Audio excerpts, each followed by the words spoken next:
Hi friends, good morning. ಇವತ್ತಿನ video ಬಂದು ಒಂದು 2-3 ದಿವಸದ ವ್ಲಾಗ್ ಸೇರ್ಸಾಗಿ ಒಂದು ವಿಡಿಯೋದಲ್ಲೇ ಹಾಕ್ತಿದ್ದೀನಿ. ಸೊ ಒಂದು ಬರ್ತ್ಡೇ ಫಂಕ್ಷನ್ ಇತ್ತು, ಹಾಗಾಗಿ ರೆಡಿ ಆಗ್ತಿದ್ದೆ. ಸೊ ಈ ಬ್ಲೌಸ್ ಬಂದು ನಾನು ಆ್ಯರಿ ವರ್ಕ್ ಮಾಡಿಸಿದ್ದೀನಿ. ಇದು ಸಿಲ್ಕ್ ಸ್ಯಾರಿಗೇ ಬಂದಂತಹ ಒಂದು ಬ್ಲೌಸು. ಸೊ ಬ್ಲೌಸ್ ತುಂಬಾ ಸಿಂಪಲ್ ಆಗಿತ್ತು ಅಂತ ಹೇಳಿ ಸ್ಯಾರಿಯಲ್ಲಿರುವಂತಹ ಕಲರ್ ಕಾಂಬಿನೇಷನನ್ನು ಬ್ಲೌಸ್ಗೆ ತೊಗೊಂಡಿದ್ದು. ಸೊ ಇದು ಬಂದು ಫುಲ್ಲಾಗಿ ಆ್ಯರಿ ವರ್ಕು. ನನಗೆ ಇದು ಸ್ವಲ್ಪ ಡಿಸೈನ್ ಚೇಂಜ್ ಇತ್ತು. ನಾನು ಒಂದು ಸ್ವಲ್ಪ ಕಸ್ಟಮೈಸ್ ಮಾಡಿ ಈ ರೀತಿ ಡಿಸೈನ್ ಕೊಡಿಸ್ಕೊಂಡೆ.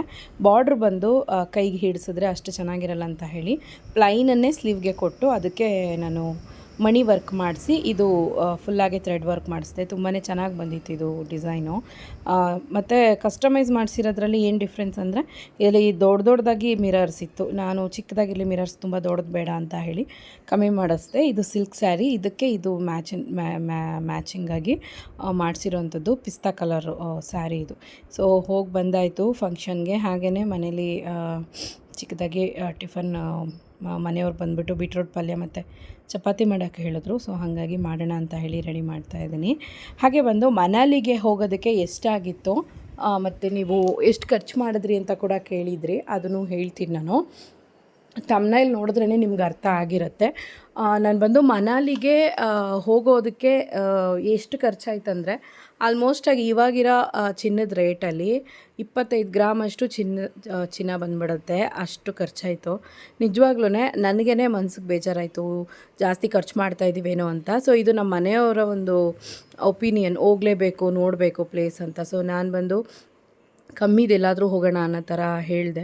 ಬಟ್ ಮಕ್ಕಳು ಅದೇ ಡಿಸೈಡ್ ಮಾಡಿದ್ರು, ಮನೆಯವರು ಇರಲಿ ಅನ್ನೋ ಥರ ಹೇಳಿದ್ಮೇಲೆ ಇನ್ನು ನಾನು ಅಡ್ಡ ಮಾಡೋಕ್ಕೆ ಹೋಗಲಿಲ್ಲ. ಬಟ್ ಜಾಸ್ತಿ ಖರ್ಚಂತ ಅನ್ನೋವಾಗ ಮನೇಲಿರುವಂತಹ ಎಂಥ ಹೌಸ್ ವೈಫ್ಗೂ ಕೂಡ ಎಲ್ಲೋ ಒಂದು ಕಡೆ ಗಿಲ್ಟ್ ಆಗುತ್ತೆ, ಜಾಸ್ತಿ ಖರ್ಚು ಮಾಡ್ತಿದ್ದೀವ ಅನ್ನೋ ಥರ. ಸೊ ಹಾಗಾಗಿ ನಾನು ಎಲ್ಲ ಥರ ಯೋಚನೆ ಮಾಡಿ ಸರಿ, ಎಲ್ಲರೂ ಆಸೆ ಪಡ್ತಿದ್ದಾರಲ್ವ ವರ್ಷಕ್ಕೊಂದು ಸತಿ ಹೋಗೋದು ದೂರ ಅಂತ ನಾನು ಈ ಒಂದು ಪ್ಲೇಸನ್ನು ಬಂದು ಚೂಸ್ ಮಾಡಿದ್ದು. ಆಲ್ಮೋಸ್ಟಾಗಿ ಬಂದು ನಾವು ಡಿಸೈಡ್ ಮಾಡಿದಂತಹ ಒಂದು ಸಮಯ ಅದು ಬಂದು ತುಂಬ ಫಾಸ್ಟಾಗಿತ್ತು. ಸೊ ನಮಗೆ ಅದೇ ಸಮಯಕ್ಕೇ ಫ್ಲೈಟ್ ಟಿಕೆಟ್ಸ್ ಬೇಕು ಅಂತ ಹೇಳಿ ಡಿಸೈಡ್ ಮಾಡಿದ್ದು. ಇನ್ನೊಂದು ಏನಂತಂದರೆ ನಾವು ಮುಂಚೆನೇ ಬುಕ್ ಮಾಡಿದ್ದಿದ್ರೆ ನಮಗೆ ಹೇಗೂ ಒಂದು 30,000 to 40,000 ಬಂದು ಕಡಿಮೆ ಆಗ್ತಾಯಿತ್ತು. ಸೊ ಅದು ಬಂದು ನಮಗೆ ಈ ಸತಿ ಜಾಸ್ತಿ ಆಯಿತು. ಅದು ಬಿಟ್ಟರೆ ಇನ್ನೇನೂ ಇಲ್ಲ. ಈಗ ಬಂದು ನಾನು 1 ಮಂತ್ ಬಿಫೋರೇ ಬಂದು ಬುಕ್ ಮಾಡಿದ್ದೆ ಅಂತಂದರೆ ನನಗೆ ಒಂದು 40,000 ಉಳಿತಾ ಇತ್ತು. ಸೊ ನಾನು ಬಂದು ಅಟ್ ಎ ಟೈಮ್ 2 days ಇರೋವಾಗಲೇ ಬುಕ್ ಮಾಡಿದ್ರಿಂದ ನನಗೆ ಫ್ಲೈಟ್ ಟಿಕೆಟ್ಸೇ ಜಾಸ್ತಿ ಆಗಿದ್ದು. ಆಲ್ಮೋಸ್ಟ್ ಫ್ಲೈಟ್ ಟಿಕೆಟ್ಸು ಒಬ್ರಿಗೇ 30,000 ಸಮಥಿಂಗ್ ಬಂತು.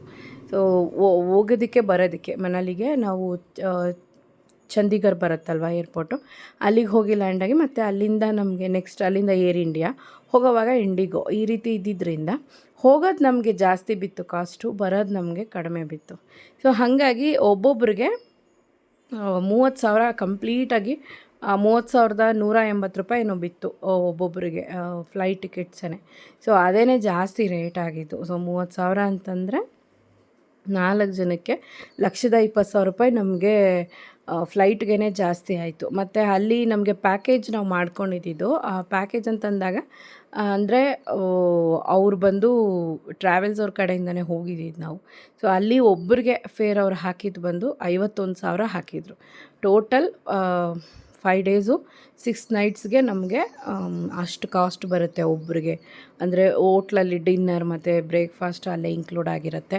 ಓಡಾಡೋ ಕಾರು ಬಂದು ಇನೋವಾ ಕೊಟ್ಟಿದ್ದರು ನಮಗೆ, ದೊಡ್ಡದು. ಸೊ ಇನೋವಾ ಕೊಟ್ಟಿದ್ದರಿಂದ ನಮಗೆ ದೊಡ್ಡದಾಗಿ, ಇನೋವಾ ಕ್ರಿಸ್ಟಾ ಕೊಟ್ಟಿದ್ದರಿಂದ ನಮಗೆ ದೊಡ್ಡದಾಗಿತ್ತು ಕಾರು. ಸ್ವಲ್ಪ ಚೆನ್ನಾಗಿ ಎಲ್ಲ ಇತ್ತು. ಡ್ರೈವರ್ದೇನು ಫೇರ್ ಕೊಡೋ ಅಷ್ಟಿರಲಿಲ್ಲ. ಹೋಟ್ಲಲ್ಲೆಲ್ಲ ನಮಗೇನು ಎಕ್ಸ್ಟ್ರಾ ಫೇರ್ ಇರಲಿಲ್ಲ, ಏನೂ ಇಲ್ಲ. ಅಲ್ಲಿ ಏನಾದರೂ ನಾವೇನು ಮಧ್ಯಾಹ್ನ ಊಟ ಮಾಡ್ಕೊಳ್ತೀವಿ, ನಮ್ಮ ಖರ್ಚು ಏನಿರುತ್ತೆ ಅದು ಬಿಟ್ಟರೆ ಬೇರೆ ಇನ್ಯಾವುದು ನಮಗೆ ಇನ್ಕ್ಲೂಡ್ ಆಗಲಿಲ್ಲ. ಸೊ ಅದೊಂದು ಬಂದು ನಮಗೆ ಬೆಸ್ಟಾಗಿತ್ತು. ಸೊ ಹಾಗಾಗಿ ನಾನು ಇದನ್ನು ಓಕೆ ಮಾಡಿಕೊಂಡೆ. ಇನ್ನು ಹೇಗೂ ಉಳಿಸಿದ್ರೂ ಒಬ್ಬರಿಂದ ನಾವು ಒಂದು 10,000 15,000 ಮುಂದಕ್ಕೆ ಉಳಿಸ್ಬೋದು.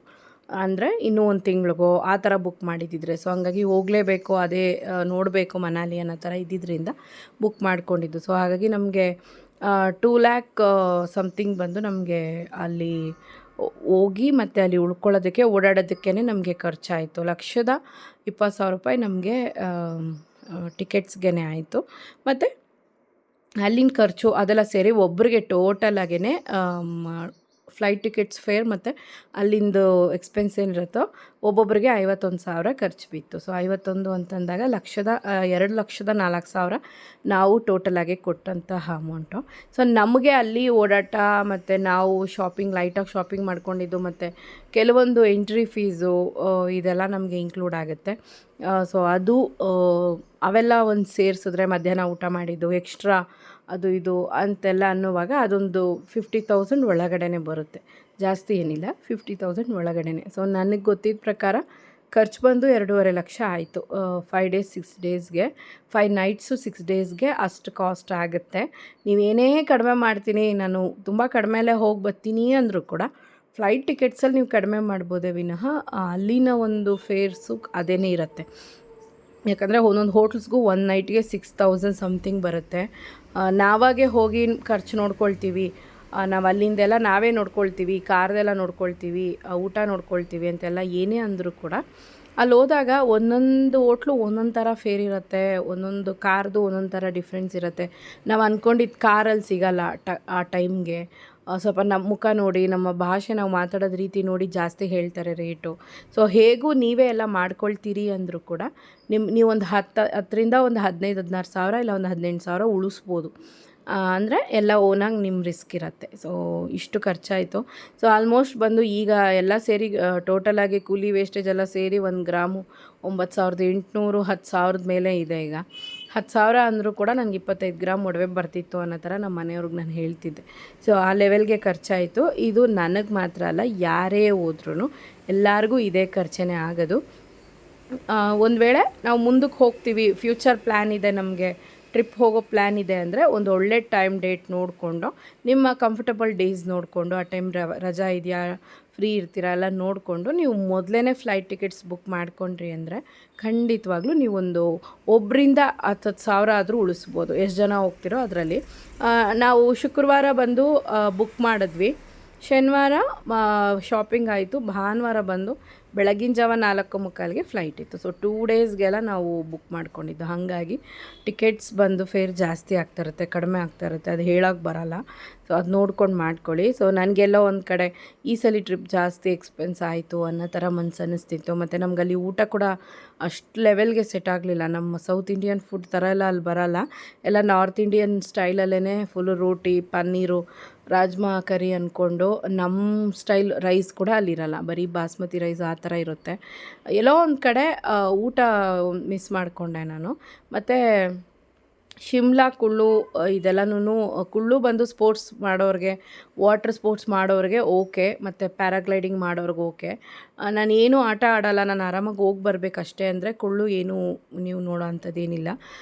ಬರೀ ಶಾಪಿಂಗ್ ಅಂಥದ್ದು ನೋಡ್ಕೊಂಡು ಜಸ್ಟ್ ಹೋಗೋ ದಾರಿಯಲ್ಲೇ ಕಣ್ಣು ಹಾಯಿಸ್ಕೊಂಡು ಹೋಗುವಂಥ ಊರದು. ಮನಾಲಿ ಪರ್ಫೆಕ್ಟಾಗಿ 100% ಸ್ಯಾಟಿಸ್ಫ್ಯಾಕ್ಷನ್ ಆಗುತ್ತೆ. ಬಟ್ ಶಿಮ್ಲಾ ಬಂದು ನನಗೆ ಗೊತ್ತಿರೋ ಪ್ರಕಾರ ಜಸ್ಟ್ ವ್ಯೂ ಅಷ್ಟೇ, ಅಲ್ಲೂ ಏನು ಅಂಥದ್ದೆಲ್ಲ ನೋಡೋ ಅಂಥದ್ದೆಲ್ಲ ಏನೂ ಇಲ್ಲ. ಒಟ್ಟಿನಲ್ಲಿ ಶಿಮ್ಲಾ, ಕುಳ್ಳು, ಮನಾಲಿ ಅನ್ನೋದು ಒಂದು ಟ್ರೆಂಡ್ ಆಗಿಬಿಟ್ಟಿದೆ ಅಷ್ಟೇ. ನನ್ನ ಕಡೆಯಿಂದ ಒಂದು ಅಡ್ವೈಸ್ ಏನು ಅಂತಂದರೆ, ಜಸ್ಟ್ ಮನಾಲಿ ವಿಸಿಟ್ ಮಾಡೋದು ಒಳ್ಳೆಯದು. 2 ನೈಟ್ಸ್ 3 ಡೇಸ್ಗೆ ಕರೆಕ್ಟಾಗಿ ಇನಫ್ ಆಗಿರುತ್ತೆ ಊರದು.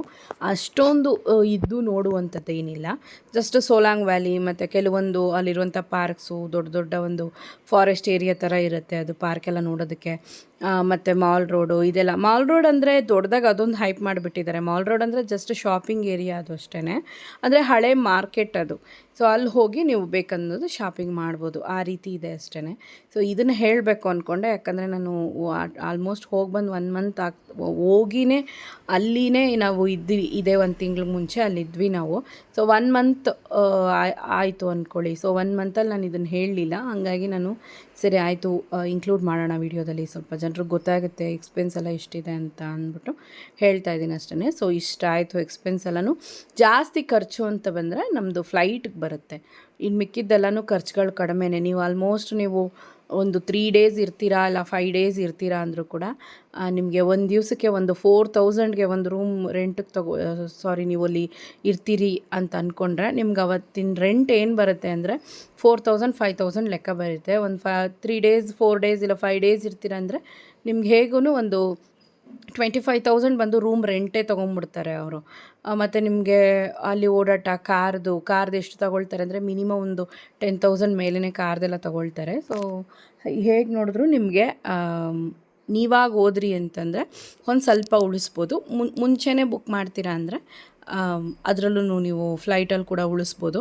ಸೊ ಅಲ್ಲಿ ಹೋಗಿ ಚುರುಕಾಗಿ ನಿಮಗೆ ಹಿಂದಿ ಮಾತಾಡೋಕ್ಕೆ ಬರುತ್ತೆ, ಇಂಗ್ಲೀಷ್ ಮಾತಾಡೋಕ್ಕೆ ಬರುತ್ತೆ, ಒಂದು ಒಳ್ಳೆ ಲೆವೆಲಿಗೆ ಲ್ಯಾಂಗ್ವೇಜ್ ಕನ್ವೀನಿಯೆಂಟಾಗಿರುತ್ತೆ ಅಂದರೆ ನೀವು ಆರಾಮಾಗಿ ನೀವೇ ಹೋಗಿ ಮ್ಯಾಪ್ ಹಾಕ್ಕೊಂಡು ಇಲ್ಲ ಒಂದು ವಾರ ಮುಂಚೆನೇ ಅಲ್ಲೆಲ್ಲ ಹೇಗಿದೆ ವಾತಾವರಣ ಪ್ರತಿಯೊಂದು ತಿಳ್ಕೊಂಡು ಹೋಗಿ.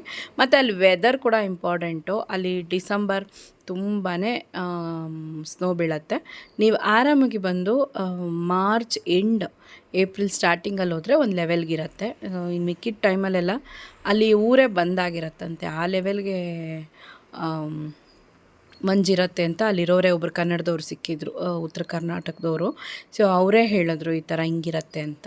ಸೊ ಆ ಥರ ಸೊ ಹಂಗೆ ನೋಡ್ಕೊಂಡು ಹೋಗಿ. ಸೊ ಖರ್ಚು ಸ್ವಲ್ಪ ಎಕ್ಸ್ಪೆನ್ಸೇನೆ, ಬಟ್ 3.5 ಅವರ್ಸ್ ನಾವು ಫ್ಲೈಟಲ್ಲಿ ಇರ್ತೀವಿ. ಜರ್ನಿನೇ 3.5 ಅವರ್ಸ್ ಆಗುತ್ತೆ.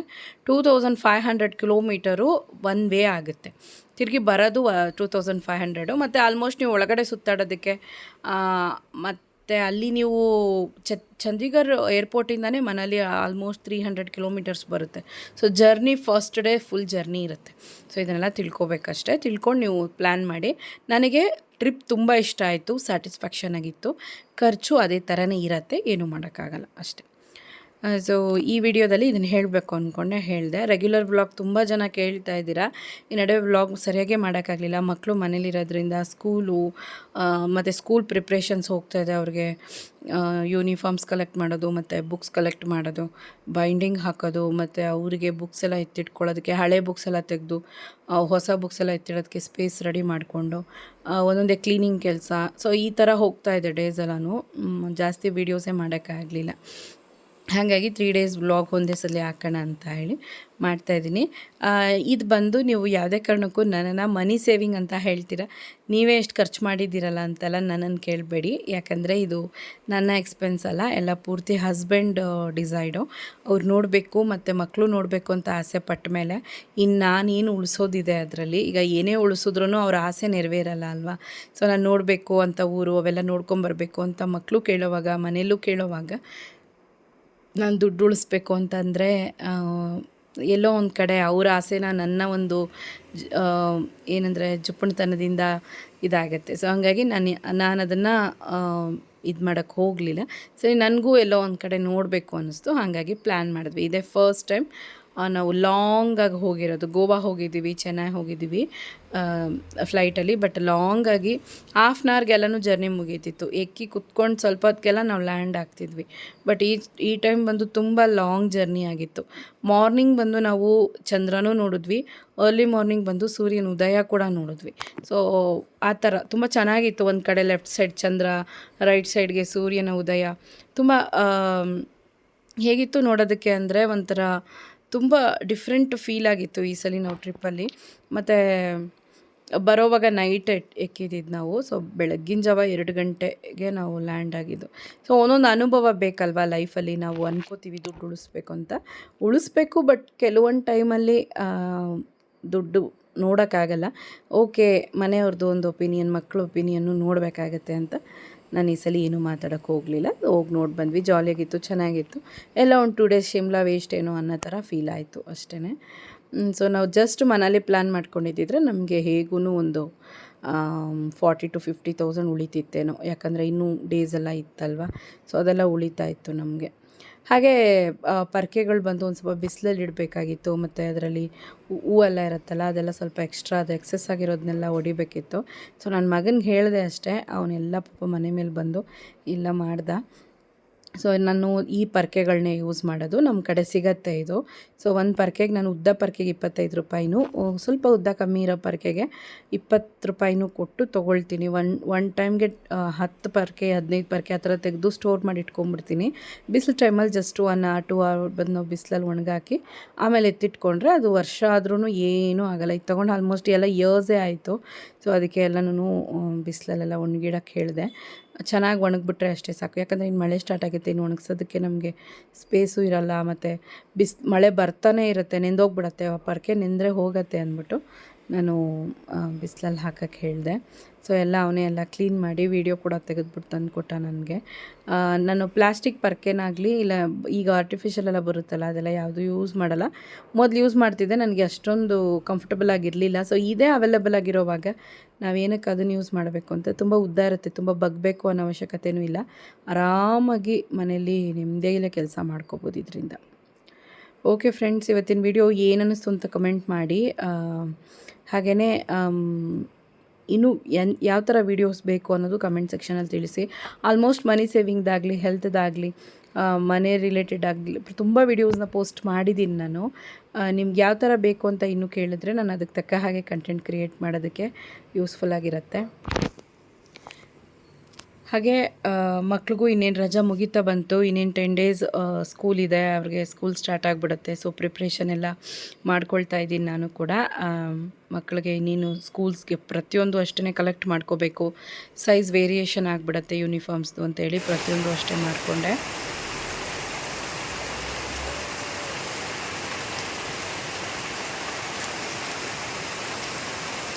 ಒಂದು 2 ಡೇಸ್ದಿಂದ ಬಿಡ್ದಿರೋ ಮಳೆ, ಸಿಕ್ಕಾಪಟ್ಟೆ ಮಳೆ ನಮ್ಮ ಕಡೆ ಅಂತೂ.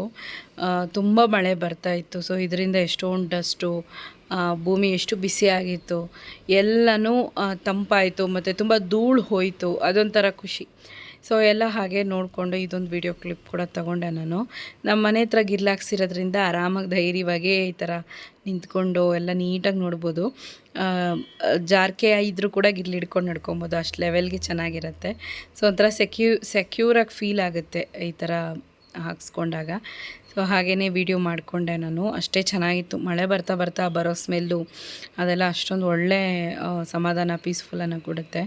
ಓಕೆ ಫ್ರೆಂಡ್ಸ್, ಈ ವಿಡಿಯೋ ನಿಮ್ಗೆ ಏನು ಅನ್ನಿಸ್ತು ಅಂತ ಕಮೆಂಟ್ ಮಾಡಿ. ಟೇಕ್ ಕೇರ್, ಬಾಯ್.